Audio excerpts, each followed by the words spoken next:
What is it that God had an attitude about that day that is corresponding to activities in our world and in our time?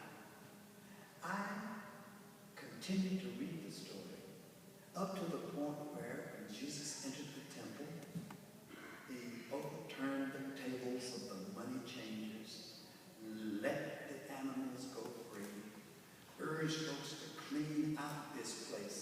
This is my Father's house, and it's supposed to be a house of prayer for all people, and you've turned it into a den of thieves.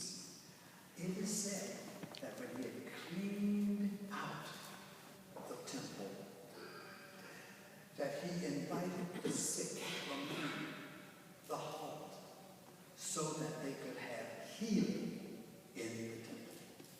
Well, my imagination as a homiletician said, this was the first not-for-profit health clinic in Jerusalem that Jesus had opened up right there in the temple. Now you must acknowledge that some of the claims that would make it appear that Jesus completely had his way, maybe there might be some hyperbole in it.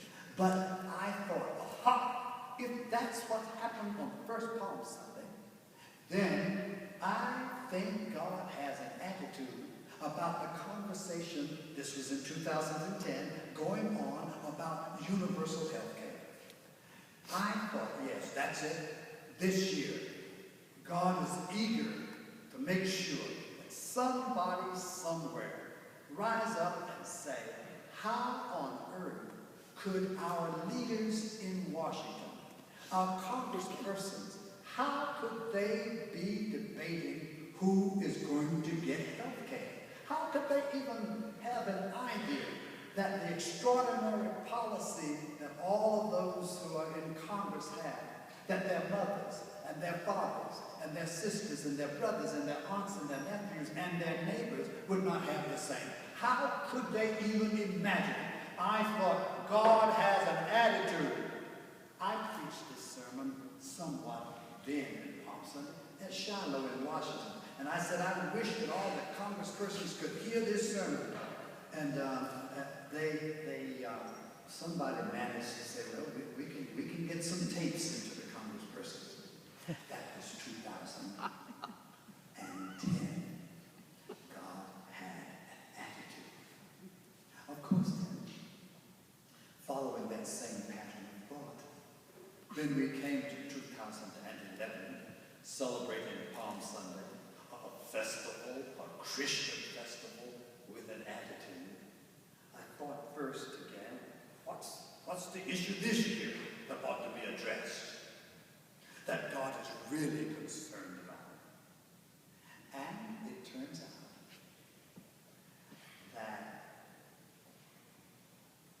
I'm not sure that the Spirit led me to it, but certainly there was something about the spirit of wrangling, of constant conflict, of pulling apart, of name-calling. Once again in Washington, looks like I can't get out of the Beltway. And I thought, yes, the wrangling over the budget, that's God's concern. God is very much upset up there in heaven. As upset as Jesus was when Jesus says, if these should hold their peace, the very rocks are going to cry out. I said, God doesn't like that business. The games were being played about so serious a matter. I even came to say that as a result of the budget, some folks will live and some will die. Some will eat and some will starve. Some will have education, others will be without. Others will have housing and some will be in shelters. That this thing called the budget is actually a moral and spiritual document. Now, if anybody has any difficulty with that description, let me say that my understanding of spirituality could easily include concern for budget.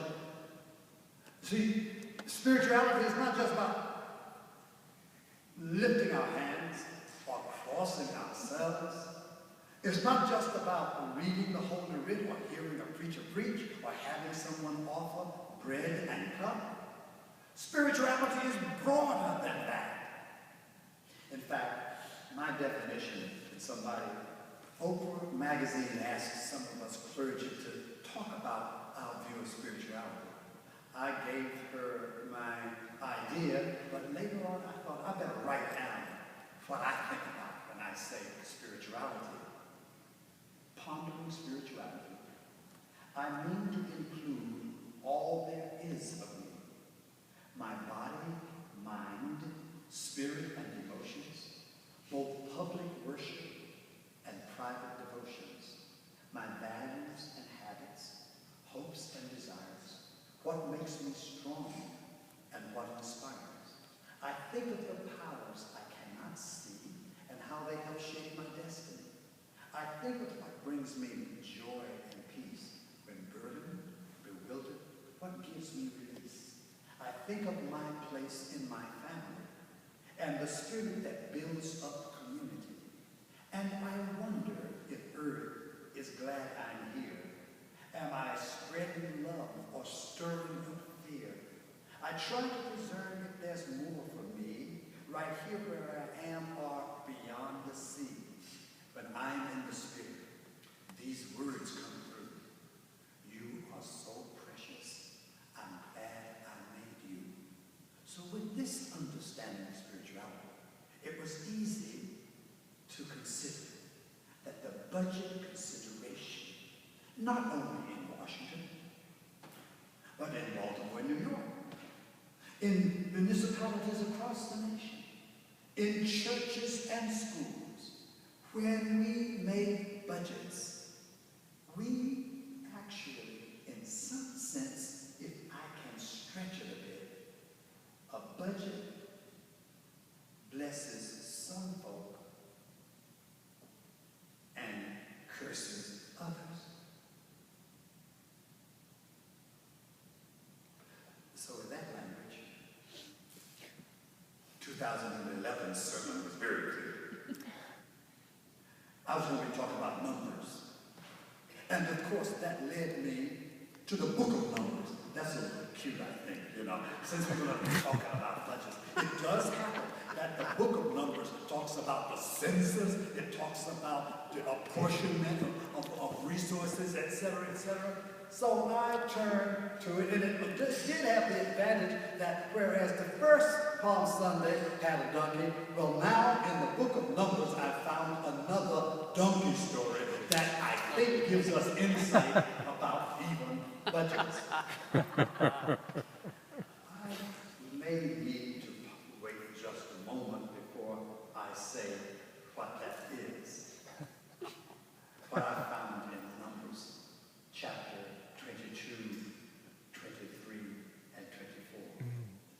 But I want to make sure that before we ride much further into the afternoon, that you understand what my agenda is in offering this lecture today. What I believe the Spirit would urge me to take seriously, and that is that here we are on this very special weekend, the birthday of Emmanuel Episcopal Church, the marathon running, cheese ball. Your anniversary is also the same weekend of the reconvened gathering for the dedication of the Martin Luther King Jr. Memorial. And when you think about our world, our country, and even our community, what do you think God has an attitude about right now? We passed Palm Sunday. Here we are, getting ready for All Saints Day, not too far from now. What do you think God has an attitude about this year? What is it that Jesus would put his hands on his hips about in regards to the pattern of life in our nation and in our community? Activities and policies and practices